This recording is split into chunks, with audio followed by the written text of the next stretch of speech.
لیکن ایک جو ٹریولاگ رائٹر ہے یا ایون اے ناولسٹ ہے وہ اسی تجربے کو ری لیو کرتا ہے. مثلا اگر میں K2 کے بیس کیمپ تک گیا یا سنو لیک تک گیا جہاں تتلیاں اڑ رہی ہیں, تو جب میں نے ان تجربوں کو لکھا تو وہ تو پورا سفر جو سنو لیک کا تھا میرا خیال ہے 16 یا 17 دن کا تھا, لیکن جب پورا برس میں نے وہ ٹریولاگ لکھا تو گویا میں نے ری لیو کیا وہی سفر.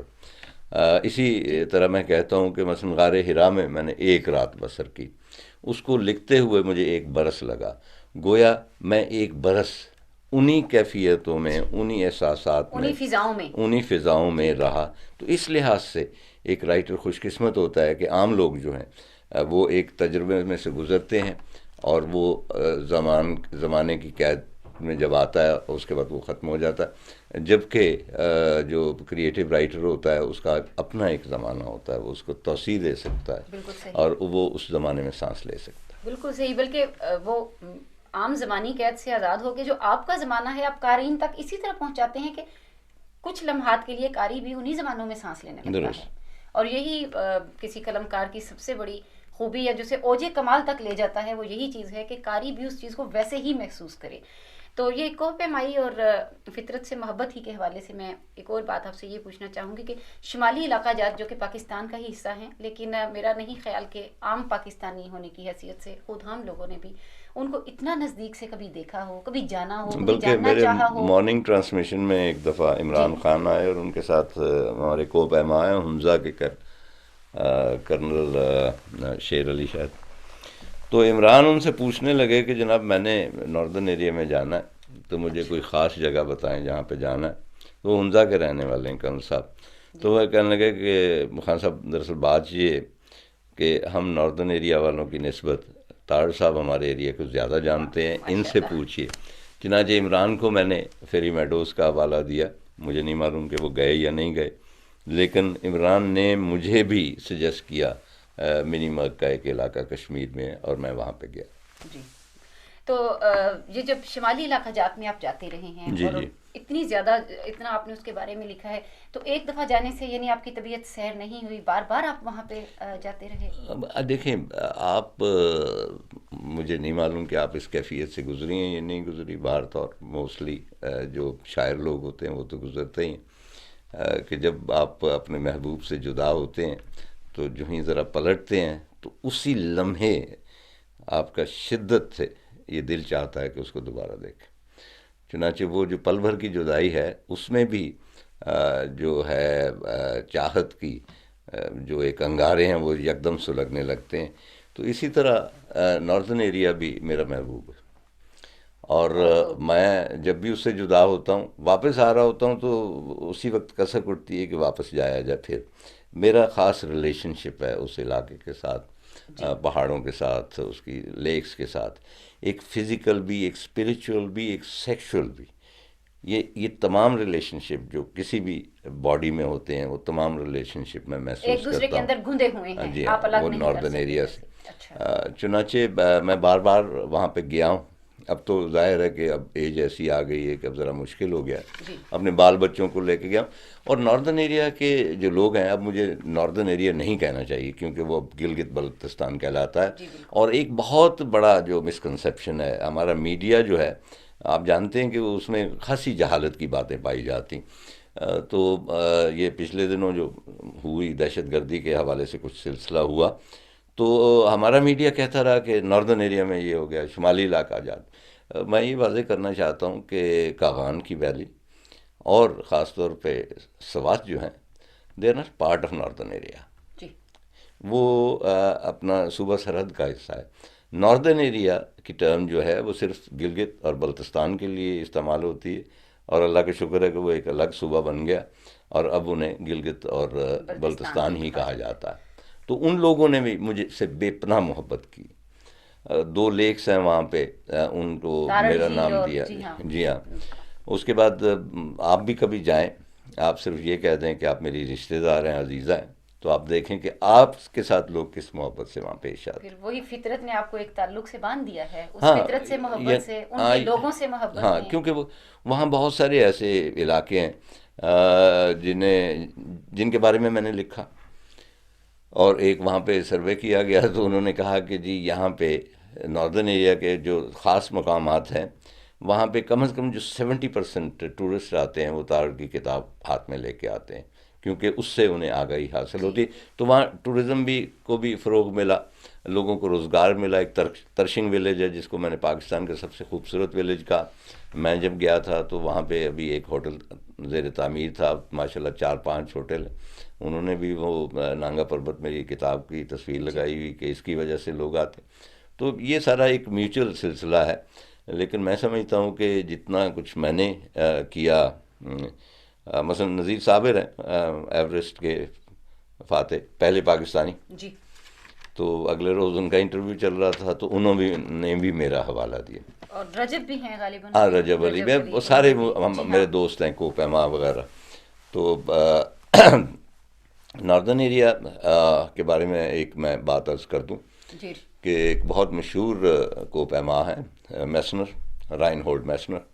اس کو کہا جاتا ہے کہ از اے میریکل آف ماؤنٹینرنگ، کیونکہ اس نے دنیا بھر کی تمام چوٹیاں بغیر آکسیجن کے تنہا کانکر کی ہیں. تو اس سے ایک مرتبہ کوئی بات ہوئی. تو ایک تو یہ کہ کسی نے پوچھا ٹی وی پہ کہ جی آپ وہاں پہ رہنے والے ہیں، یہ ادھر اٹلی اور سوئٹزرلینڈ کے درمیان، تو سوئٹزرلینڈ میں بھی تو بہت بلند پہاڑ ہے.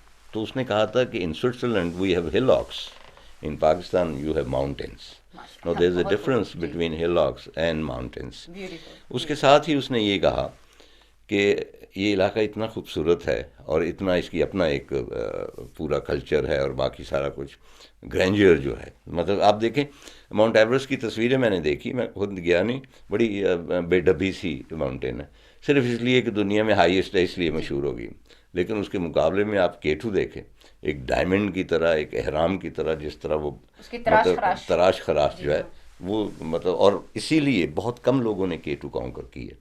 اگر ایوریسٹ 100 لوگوں نے کی ہے تو K2 10 لوگوں نے بھی نہیں کی، کیونکہ وہ زیادہ مشکل، دشوار گزار اس کی کٹنگ کی وجہ سے. تو رائن ہولڈ میسنر نے کہا کہ اگر میرا بس چلتا تو میں یہ پورا ناردرن ایریا جو ہے گلگت بلتستان والا، خاص طور پہ ماؤنٹینس ایریا جو ہے، اس کو میں پرزرو کر لیتا جوں کا توں، تاکہ آج سے 100-200 برس بعد جب یہ پوری دنیا پولوٹیڈ ہوگی انڈسٹری کے ساتھ اور پتہ نہیں کیا کیا ہو رہا ہوگا، جس طرح آپ دیکھ رہے ہیں اوزون کی لہر اور یہ سارا کچھ. تو ایک باپ جو ہے، ایک بچہ جو ہے، وہ اپنے باپ سے پوچھے گا کہ کیا یہی دنیا ہے جو آپ کے اللہ تعالیٰ نے تخلیق کی؟ یہ کیسی دنیا ہے؟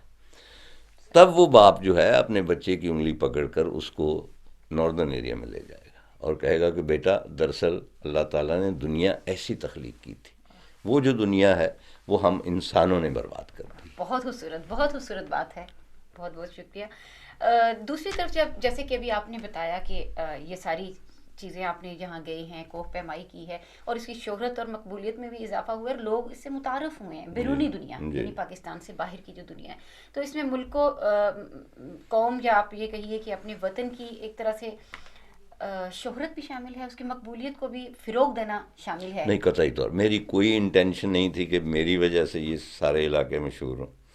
نہ میری کو محب الوطنی پہ کچھ دعویٰ ہے، نہ میں نے وطن کی خدمت کے لیے یہ کیا. یہ سراسر ایک سیلفش چیز تھی. جب عاشق جو ہوتا ہے وہ ہمیشہ سیلفش ہوتا ہے، صحیح، وہ قطعی طور پہ کسی اور کا بھلا نہیں چاہتا، وہ اپنا بھلا چاہتا ہے، اپنے محبوب کا بھلا چاہتا ہے. ہاں، لیکن جو عشق حقیقی یا عشق صادق ہے وہ تو دوسروں کا بھلا لے کے چلتا ہے. تو وہ انٹرن اگر کچھ بہتری ہو گئی ہے، لیکن وہ میری انٹینشن نہیں تھی. ہاں، لیکن اگر آپ حب الوطنی کی بات کریں تو یہاں مجھے آپ سے تھوڑا سا اختلاف ہوگا کہ مجھے یہ یاد ہے کہ اپنے کالج اور اسکول کے زمانے میں جب حب الوطنی کی میں سٹف اکٹھا کر رہی تھی کچھ لکھنے کے لیے، تو آپ کی کتاب کا ایک جملہ تھا جس سے میں نے کوٹ بھی کیا کہ اپنے وطن سے محبت کرتے ہوئے اس کو نہیں دیکھا جاتا جیسے ماں سے محبت کرتے ہوئے اس کا چہرہ نہیں دیکھا جاتا. اگر میری ماں حسین نہیں ہے تو کیا میں الزبتھ ٹیلر کو ماں بنا لوں؟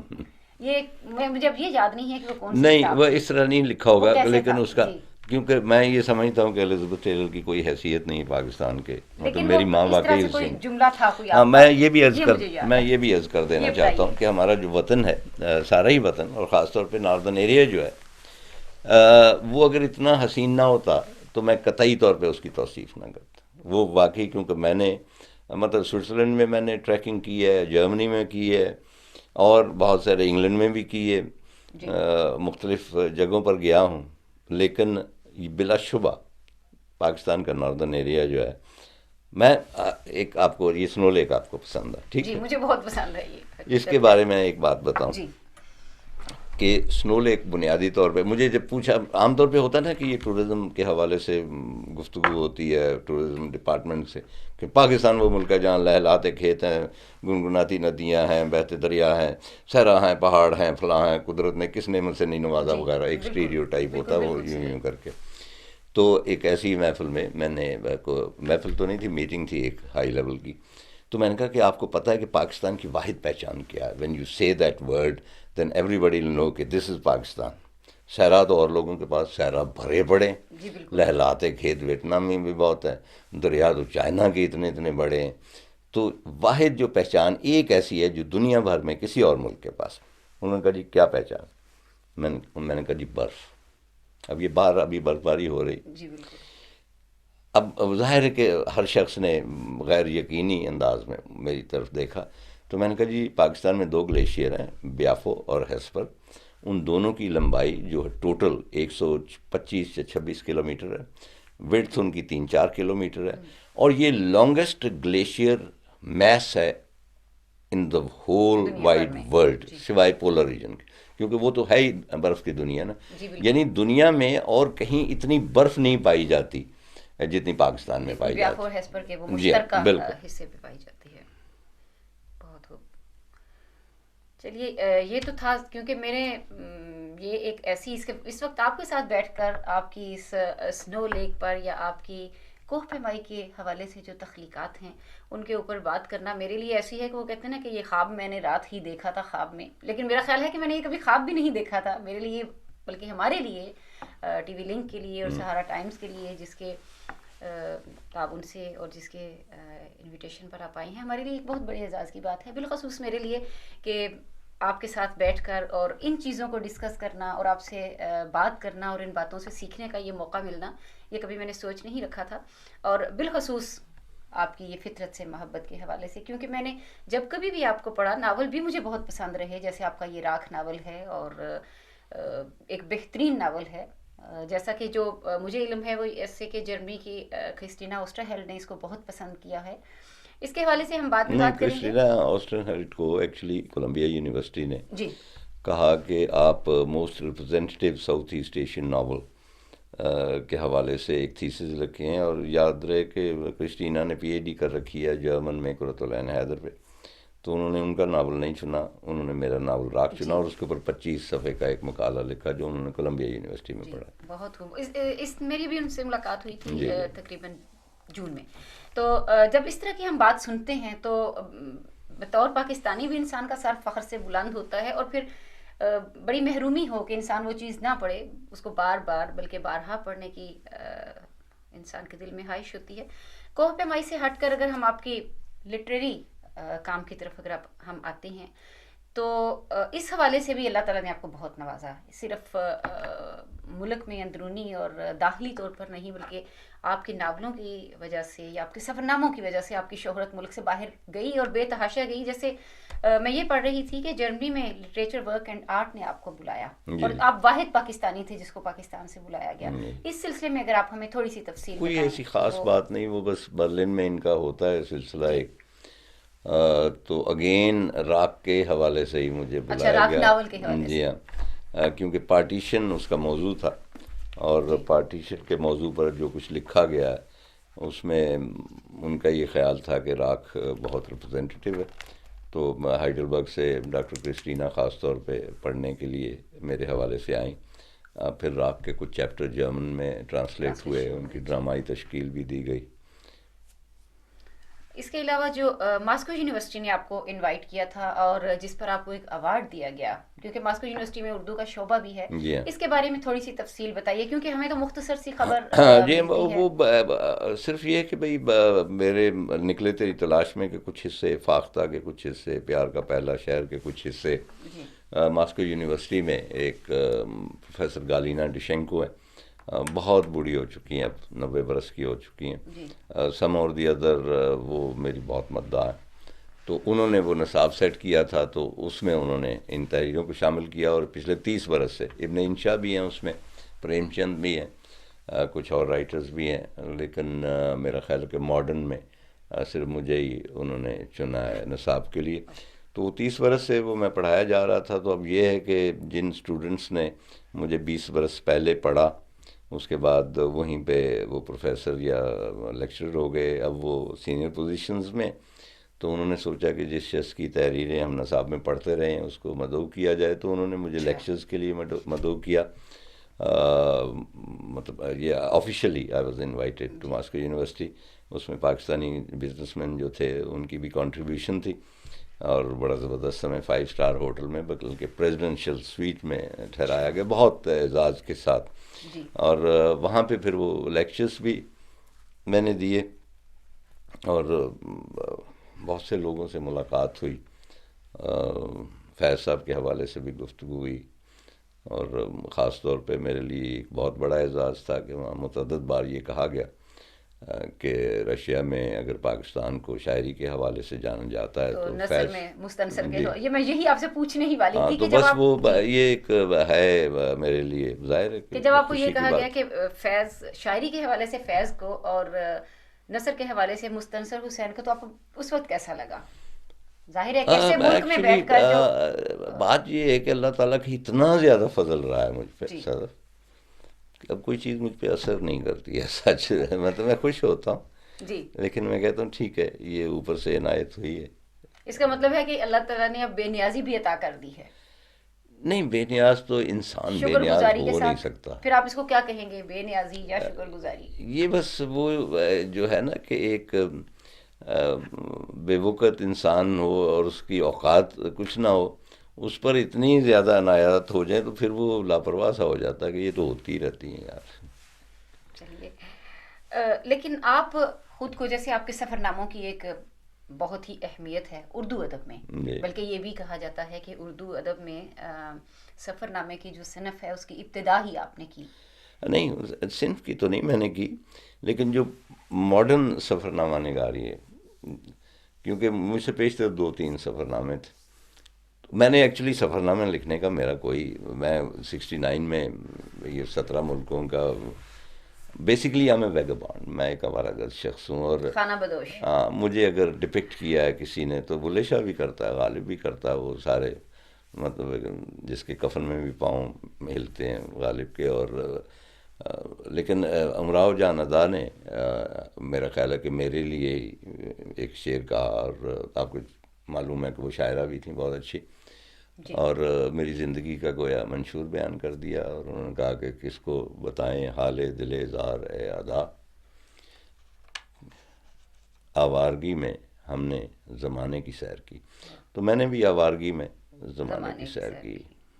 آپ کی اب دیکھیں نا کہاں وہ دن تھے کہ جناب میں کوپن ہیگن میں وارد ہوتا ہوں صبح 3-4 بجے، اور کہیں کوئی ٹھکانا نہیں ہے، کیمپنگ سائٹ نہیں جا سکتے، یوتھ ہاسٹل کا پتہ نہیں کہاں پہ.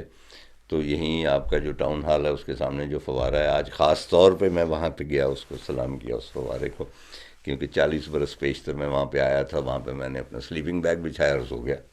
تو صبح اسکول کے بچے میرے ارد گرد کھڑے ہو کے حیرت سے دیکھ رہے تھے کہ یہ کیا چیز ہے، کیونکہ اس زمانے میں پاکستانی نہیں تھے. تو یہ ہے کہ اس قسم کے بہت سارے اتفاقات، آوارگیاں جو ہے وہ میری زندگی کا حاصل کسی نہ کسی مقام پر لے آتی ہیں. تو آپ کو دوبارہ کیسا لگا کوپن ہیگن میں آ کے 40 برس کے بعد؟ دوبارہ یہ ہے کہ بھئی چیزیں بدل جاتی ہیں، شہر نہیں بدلا، شہر تو وہی ہے، وہ تو سارے لینڈ مارکس جو ہیں. چیزیں بدلی ہیں یا انسان بھی بدل جاتے ہیں، چیزیں بھی بدل جاتی ہیں. یا شاید آپ 40 برس پہلے کچھ اور تھے اور شاید اب کچھ. ڈیفینیٹلی میں اسی طرف آ رہا ہوں کہ بھئی وہ ایک نوجوانی کا ایک اپنا اندھا اور وحشی اور منظور ایک جذبہ ہوتا ہے، اور کوئی پرواہ نہیں ہوتی کسی چیز کی، اور فزیکلی آپ ایک چیتے کی طرح تند اور کسے ہوئے ہوتے ہیں.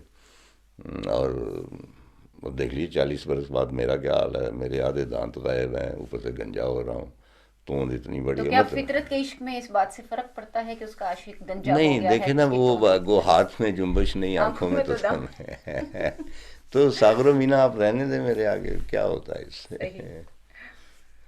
آپ یہ بتائیے کہ ناول نگاری، سفر نامہ نگاری اور اداکاری، ان ساروں کے میدان میں اپنے نام بہت پیدا کیا. آپ ذاتی طور پہ، شخصی طور پہ خود کو کس خانے میں زیادہ فٹ محسوس کرتے ہیں؟ میں جو کام جس لمحے کر رہا ہوتا ہوں، میں اس کے لیے سب سے زیادہ سوٹیبل ہو سکتا ہوتا ہوں. وہ میں اتنے ہی عشق سے، اتنے ہی چاہت سے کر رہا ہوتا ہوں. اتنے ہی ذوق و شوق سے اس اسی میں میں کوئی رہتی. کمی نہیں آتی، اگر مطلب میں جو بھی لکھ رہا ہوتا. اور جیسا کہ میں عرض کر چکا ہوں کہ بھائی بیسیکلی کیونکہ میں ایک آوارہ گرد ہوں، تو آوارہ گرد جو ہوتا ہے اس کے بارے میں کہا جاتا ہے، خاص طور پہ خانہ بدوش کے بارے میں، کہ وہ اس کے خیمے کے گرد جب گھاس اگنے لگے تو وہ سمجھتا ہے کہ یہ کوچ کا وقت آ گیا.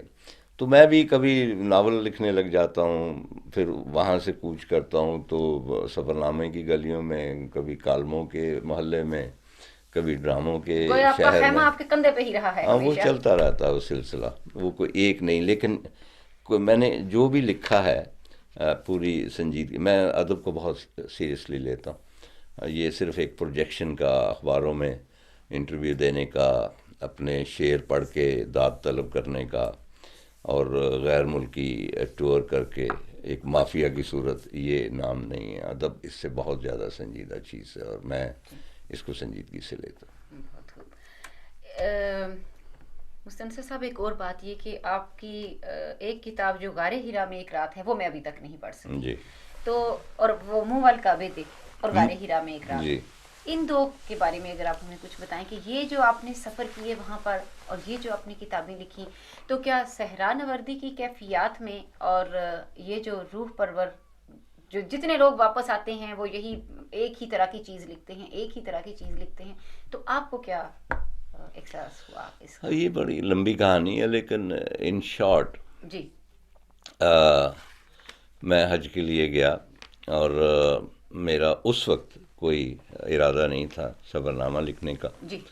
اور اس کی بنیادی وجہ یہ ہے کہ بھئی میں سمجھتا تھا، اور اب بھی سمجھتا ہوں، کہ لفظ جو ہیں وہ اپنی حرمت یا اپنا جو ہوتا ہے نا افیکٹونیس، بیشتر لفظ وہ کھو چکے ہیں. وہ اتنا زیادہ استعمال ہوئے، اور خاص طور پہ تقدیس کے جو لفظ ہیں، کہ کسی خاص جگہ پہ جا کے اپنی کیفیت کو بیان کرنا، وہ لفظ وہی بار بار جی استعمال بالکل ہے. ایسے ایک سفر نامہ پڑھ کے نا دوسرا آپ جی اٹھاتے ہاں. ہیں، ورق گردانی سے اندازہ ہو جاتا ہے کہ آگے اچھا، کیا وہ ہے. وہی ہوتا ہے کہ میں نے جب خانہ کعبہ کو دیکھا تو اپنے گناہوں کو یاد کیا، اور روح جو ہے وہ پتہ نہیں کس سے شرابور ہو گئی، اور اپنے وغیرہ وغیرہ، اور اپنی خوش قسمتی پہ نازاں، اور وغیرہ وغیرہ.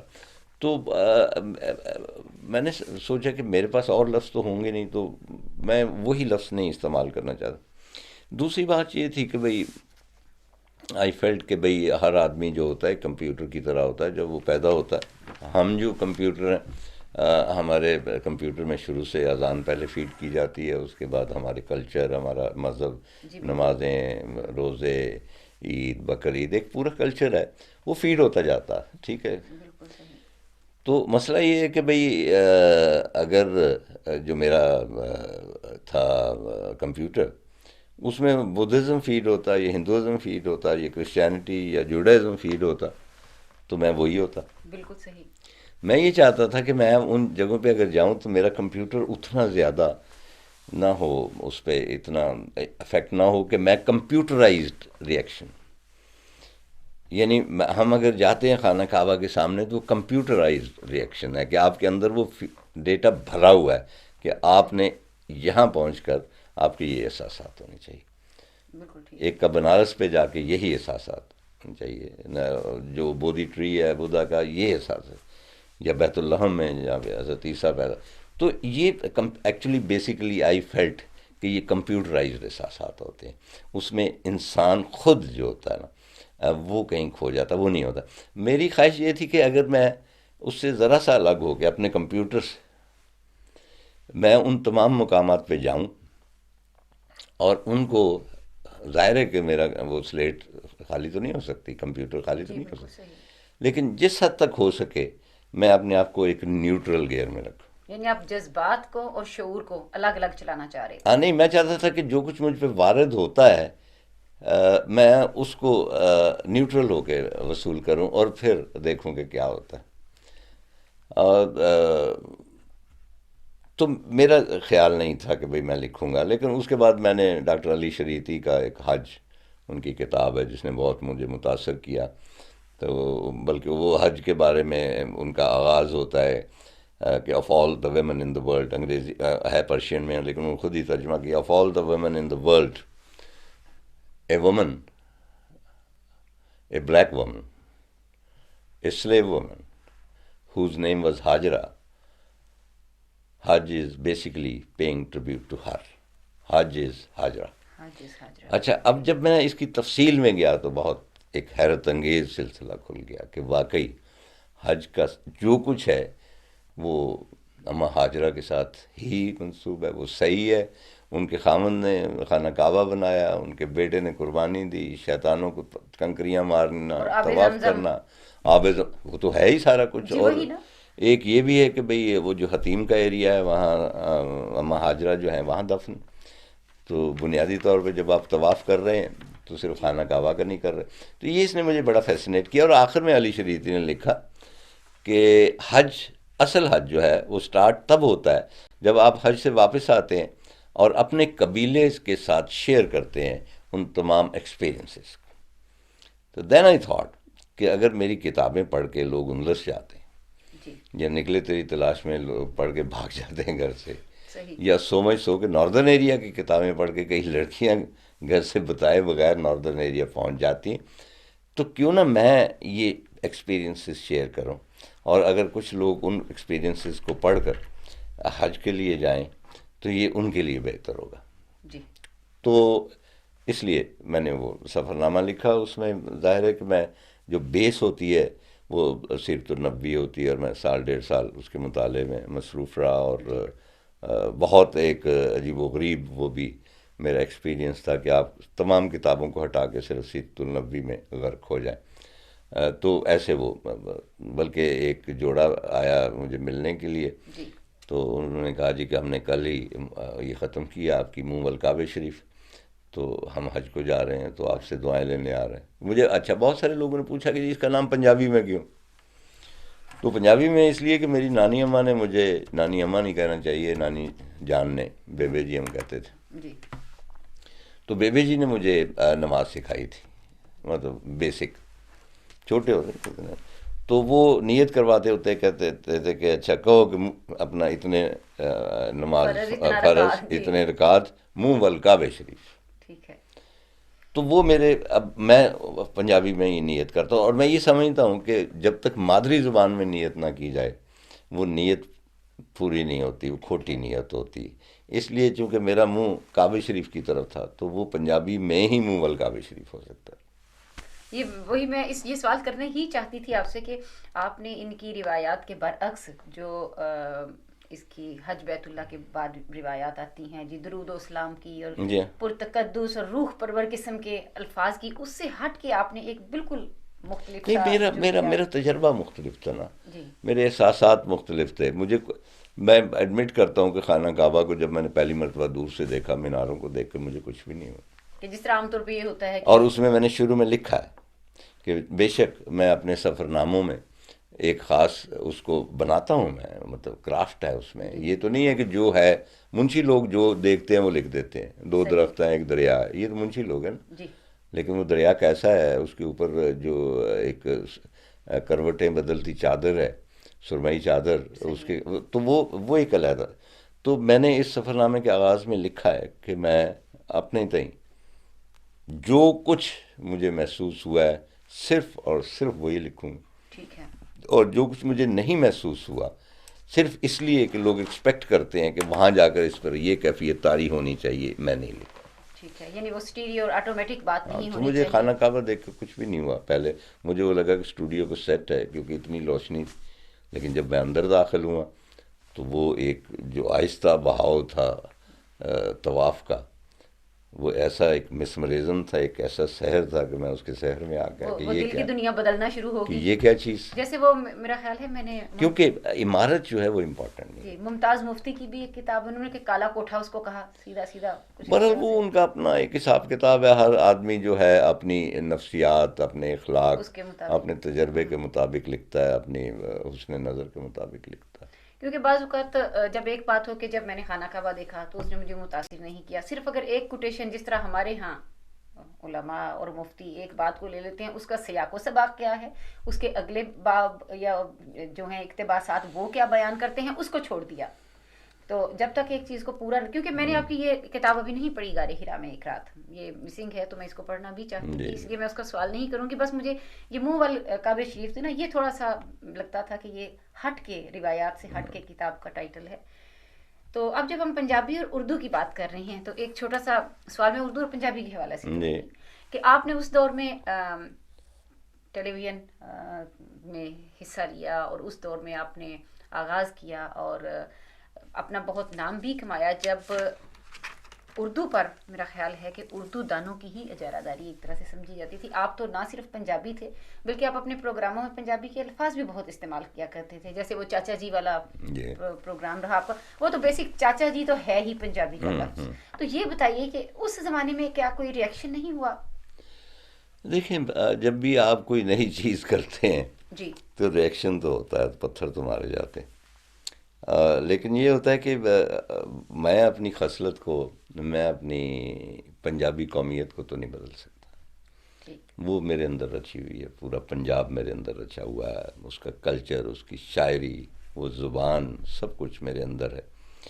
اور میری جو اردو رائٹنگ ہے اس میں بھی پنجاب، مثلا یہی ڈاکٹر کرسٹینا کا آپ نے تذکرہ کیا، ہائیڈلبرگ یونیورسٹی، تو انہوں نے اپنا جو آرٹیکل لکھا اس میں ایک جو سب ہیڈنگ ہے وہ ہے مستنصر پنجابیت، اور اس میں انہوں نے مختلف حوالے دیے، اور آخر میں انہوں نے لکھا ہے کہ بیسیکلی اس کی نثر میں جو فورس ہے، جو قوت ہے، وہ اس لیے کہ یہ پنجابی کی بے تکلف، ہاں نہیں بے تکلف نہیں، جو ایک خاص، ہاں، کیونکہ آپ دیکھیں کہ قرۃ العین حیدر کی ایکسیپشن ہے صرف، ادروائز جتنے بھی نامور اور بڑے اردو رائٹرز ہیں، شارٹ سٹوری رائٹرز ہوں یا ناولسٹ ہوں، وہ سب کے سب پنجاب سے تعلق رکھتے ہیں، کیونکہ پنجاب کی سرزمین ایسی کہ اس کا ایک ویژول ایسا ہے کہ وہ نثر کے لیے بہت موزوں. اور میں یہ سمجھتا ہوں کہ بڑی نثر جو ہے وہ صرف پنجابی ہی لکھ سکتا. پھر وہی پنجابی اور اردو کے حوالے سے جو یہ لسانی اختلافات پر ایک نہیں ہم لسانی نہیں کر رہے. دیکھیں اردو جو ہے، اردو وہ ہے جو میں لکھتا ہوں. میں پچھلے 25 برس سے بیسٹ سیلر ہوں پاکستان کا. میں جو سوال کرنا چاہی تھی وہ کچھ اور تھا. نہیں میں چونکہ اسی لیے یہ نہیں ہے کہ میں اپنے آپ کو پروجیکٹ کر رہا ہوں کہ 25 سال سے میں بیسٹ سیلر ہوں، وہ تو میں ہوں. وہ میں اس حوالے سے میں یہ بات کر رہا ہوں کہ اگر میسج جو ہیں پاکستان کے وہ مجھے سب ادیبوں پہ پریفر کرتے ہیں، تو اس کا مطلب ہے کہ جو اردو میں لکھتا ہوں، جو اظہار میرا ہے، وہ اسے قبول کرتے ہیں. اصل اردو وہی ہے جو میں لکھتا ہوں. یہ بات ایسی ہے، لیکن جو میرا سوال تھا وہ بیچ میں ادھورا رہ گیا. میں یہ سوال کرنا چاہ رہی تھی کہ عام طور پر جیسے بطور ادیب، مجھے نہیں پتا کبھی آپ نے یہ ایکسپیرینس کیا یا نہ، لیکن بطور شاعر یا جتنا بہت کم سا طفل مکتب ہوں میں، جو کچھ میں نے لکھا، خیر آپ ایسی طفل بھی نہیں ہیں، چلیے مکتب میں تو جاتی ہوں، طفل ہوں یا نہ ہوں تو انسان ساری زندگی طفل مکتب شاگردی ہے. میں یہ کہنا چاہ رہی تھی کہ جیسے کچھ لوگ ایسے ہیں جو یہ سمجھتے ہیں کہ جن کی زبان پنجابی ہے، اگر وہ ادب تخلیق کریں گے یا وہ اردو تخلیق کریں گے تو اس میں پنجابیت ہے. تو کیا لسانی اختلاف نہیں کہتے، چلیے ہم سے کچھ اور کہہ لیتے ہیں، تو کیا چند لوگوں کو یہ سرٹیفکیٹ ہوتا ہے ان کے ہاتھ میں کہ وہ ہمیں بتا رہے ہوں کہ سرٹیفکیٹ اس کے پاس ہوتا ہے جو کریٹ کرتا.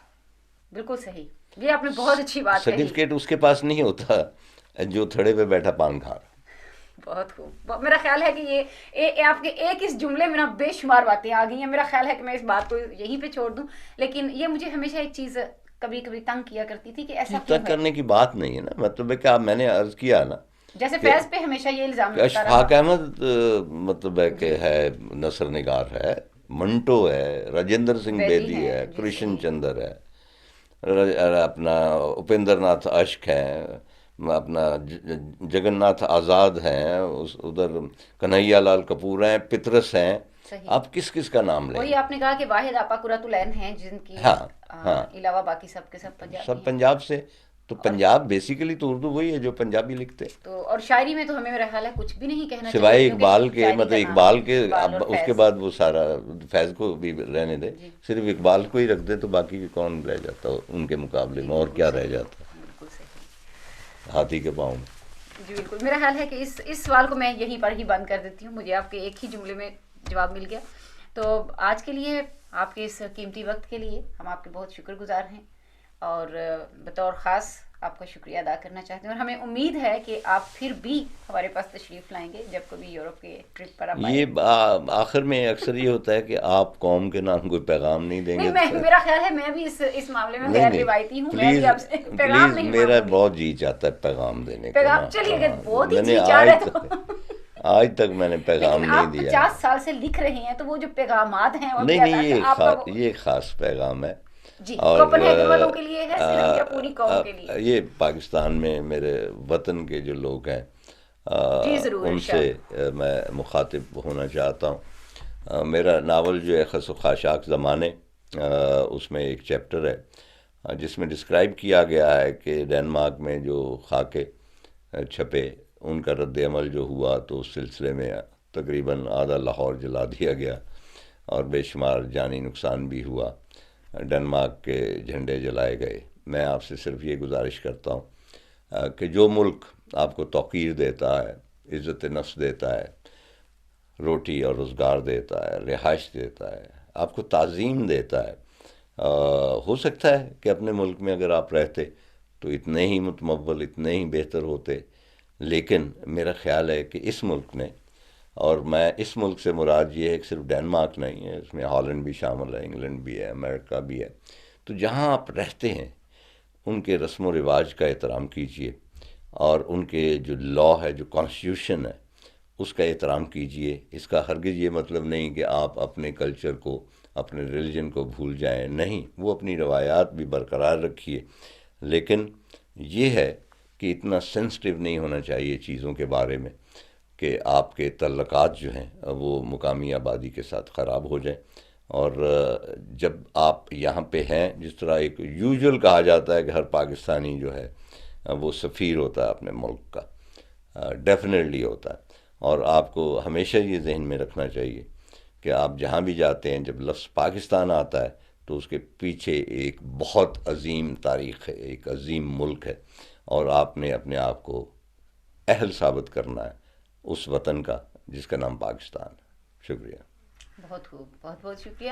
میں اس چیپٹر کے بارے میں آپ کو ناظرین بتاتی چلوں کہ کل کی خوبصورت جو شام تھی اس میں انہوں نے اپنا یہ چیپٹر ہمیں پڑھ کر سنایا، اور وہ اتنا خوبصورت چیپٹر تھا کہ جو اس بات کی ہمیں تعلیم دیتا ہے کہ اسلام ان چیزوں سے بہت ہٹ کر ہے کہ جس کے تصور ہمارے نزدیک صرف علماء اور صرف سو کالڈ مفتیوں کے ذریعے پہنچتا ہے. اور میں انشاءاللہ بہت جلد اس چیپٹر کا دینش ترجمہ بھی پیش کروں گی یہاں پر، جس کی کہ مجھے اجازت ہاں جی ہاں، میں قلم سے مل بالکل چکی ہے. یہاں پہ جس کو کہتے ہیں نا کہ بھئی برسر عام یہ اعلان کرتا ہوں کہ اس چیپٹر کے جو ڈینش میں ترجمہ کرنے کے حقوق ہیں وہ صدف مرزا کے پاس. بہت بہت شکریہ جناب اس فیاضی کا اور فراخ دلانہ اجازت کے لیے. میں واقعی آپ کی تہہ دل سے ممنون ہوں. تو اس کے ساتھ ہی ناظرین ہمیں آج کے لیے اجازت دیجیے. انشاءاللہ ہم بہت جلد حاضر ہوں گے آپ کے ساتھ پھر کسی نئے پروگرام کے ساتھ. بہت بہت شکریہ. اللہ حافظ. Thank you. شکریہ جناب.